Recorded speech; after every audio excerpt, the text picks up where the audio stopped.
Apa ya mainin nang kene? Lah iya apa iki ono apa iki? Ya pos kampleng. Lah iya berarti aku jaga.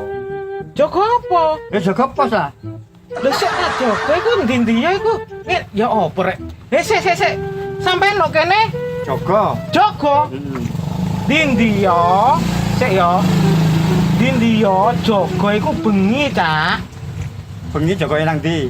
Ya nang kene. Nang pos to. Nang pos. Lah saiki aku nang ndi? Nang pos. Lah padha ae saya jaga padha. Ya gak padha jadwale iku bengi awak dhewe. Bengi iku aku gak iso kok sibuk aku bengi.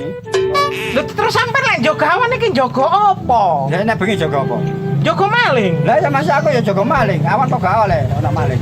Lho ya apa rek wong iki rek?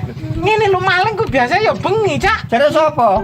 Mosok maling apa awan-awan gak oleh metu. Ya oleh wong maling kok mbok atur iku lho. Iya. Bah metu bengi, bah metu awan, bah metu Ya esuk. apa rek? Ngene lho wong gak lemos ya. Ngene maksudku iku umume jaga iku bengi lek awan iki wong-wong iku padha rame. Sing ngomongno sapa? Ya gak sing ngomong maksudnya iku. Kon tau krungu nduk masjid. Pengumuman jogoe harus bengi kono. Iya, tapi yo masalah. Tapi ngene, Cak. Maksudnya iku jadwale wek dhewe aturane nok desa. Jaga iku kudu bengi gak Jare awan. sapa?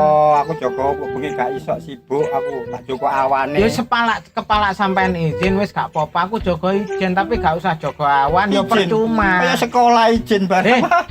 Ya Gak aku apa? jaga awan kok bengi gak nyang aku. Loh, tapi yo gak usah jaga awan percuma iki lho jam 1. Lah apa? Oh, wis seru jam 1. Gak ono maling, Jare Cak. sapa paling awan yo akeh. Tapi maksudnya lek awan iku kan rame. Rame. Rame wong kan gak perlu dijogo sih. Masih ape wong tapi ana maling gak sing jaga gak ero malinge. Ana maling. Lho ya apa rek wong iki rek? Sampeyan percuma jaga ngene iki percuma. Lah Wong sapa? desa rame kok. Lah apa mbok rame nek gak dijaga ya malah bahaya. Ayo mulih nyambut gawe ae. Moh. Wong awan-awan kok kelumbrak-kelumbruk iki lho. Aku jaga. Lah apa urusan kon? Ya apa rek wong jaga iki iso awan iki lho. Gak apa-apa sing bengi aku sibuk kok. Gak ono maling. Ono, kok di luar ono. Lho ya apa sih sampeyan iki ya apa sih? Kok kowe yakin-yakin ono maling gak kira-kira sampeyan ana maling. Maling bebas deh. Maling mbok atur harus bengi iki lho. Lho ya gak soalnya lek awan niku rame, Cak. Wong iku rame kok. Ayo mulai-mulai nyambut gawe. Jaga-jaga iki lho.